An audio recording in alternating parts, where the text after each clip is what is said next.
আপনি চমৎকার করে একটা বিভাজন করে দিয়েছেন আলোচনার সুবিধার্থে। এটা খুব ভালো।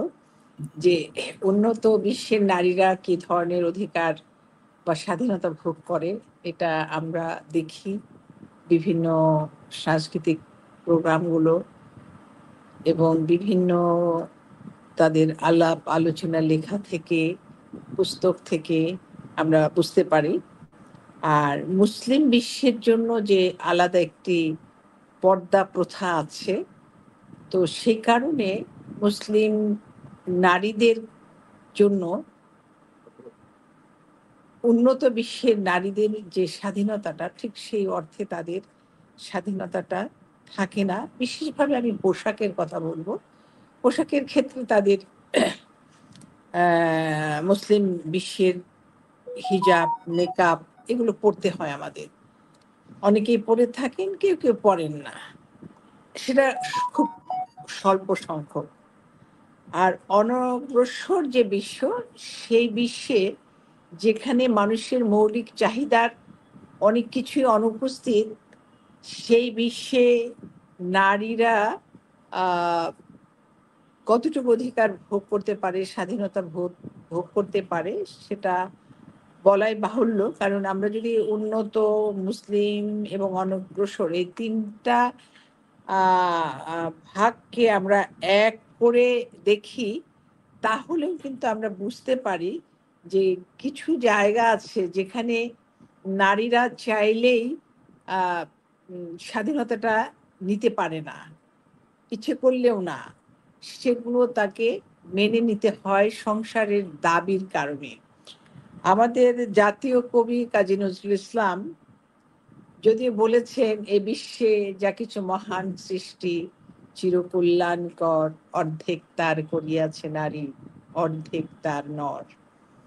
এই সত্যতাকে স্বীকার করে নিলেও বাস্তবে যে নারীর যে অগ্রযাত্রা, ক্রমবর্ধমান সভ্যতাকে এগিয়ে নেওয়ার যে কাজটি, সেটি কিন্তু নারী করছে।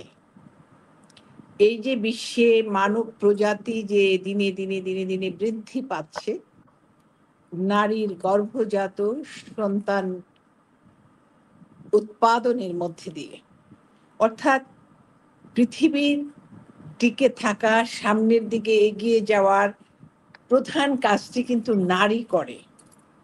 9 মাস 10 দিন অর্থাৎ 280 দিন সে গর্ভে একটি শিশুকে লালন পালন করে পিতার সাহায্য ছাড়াই।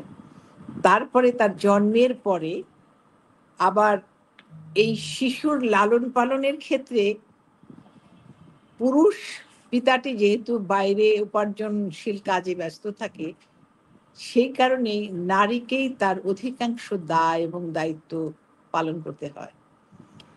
তো এই যে মানব সভ্যতার ক্রমবর্ধমান যে অগ্রযাত্রা, সেই যাত্রায় নারীর যে এই কাজটি, সেই কাজটিকেই তো ঠিক সঠিকভাবে মূল্যায়ন করা হয় না। এবং এই কাজটিকে যদি মূল্যায়ন করা হয়, তাহলে ইসলামে যে বলেছে যে মা বাবার জন্য যে স্থান নির্দিষ্ট করে দেওয়া আছে, সেই তুলনায় তারা বাস্তবে কি আচরণ পায়, ইভেন তাদের সন্তানের কাছ থেকেই, তারা কি সেই যথাযোগ্য মর্যাদা পায় না। যে নারীর গর্ভে পুরুষ এবং নারী, মেয়ে সন্তান দুজনকেই ধারণ করছে, তিনি কত বড় একটি মহৎ কাজ করছেন। আমরা কিন্তু এইভাবে ভেবে দেখি না। কিন্তু তার গর্ভের এই পুত্র সন্তানটি জন্মে যখন ধর্ষক হয়ে যায়, তখন কিন্তু তার কিছু বলবার থাকে না, মায়ের কিছু করবারও থাকে না।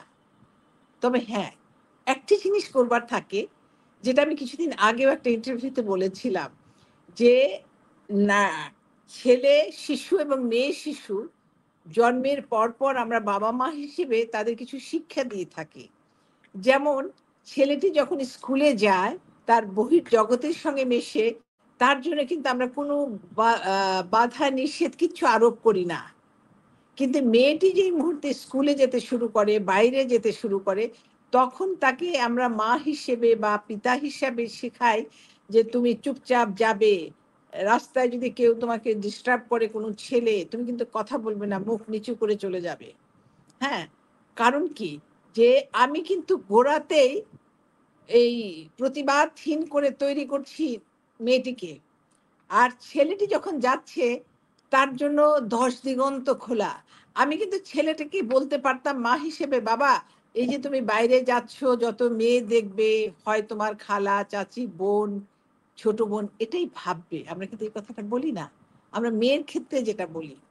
তো আমরা ঘর থেকে বাবা-মা হিসেবে যে শিক্ষার ঘাটতি আছে আমাদের সন্তানদের, যে কারণে আমাদের সন্তানরা বড় হয়ে অ্যা ছেলে সন্তানরা মনে করে এই অপার দিগন্ত সব আমার।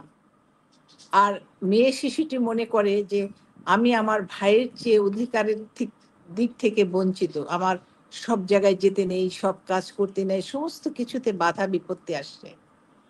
তো এইভাবেই গোড়াতেই কিন্তু একটা মেয়েকে বুঝিয়ে দেওয়া হয় যে হ্যাঁ, তোমার ভাইয়ের চেয়ে তোমার মূল্য কম, তুমি ছোট। তার পাতে রানটা পড়ে, ভাইয়ের পাতে। কিন্তু বোনের পাতে কিন্তু ওই গলার হার, মাথায় গিলা, কলিজা এসব দিয়ে তাকে খুশি করা হয়। আর শক্তিশালী খাবারটি খাওয়ানো হয় পুত্র সন্তানকে।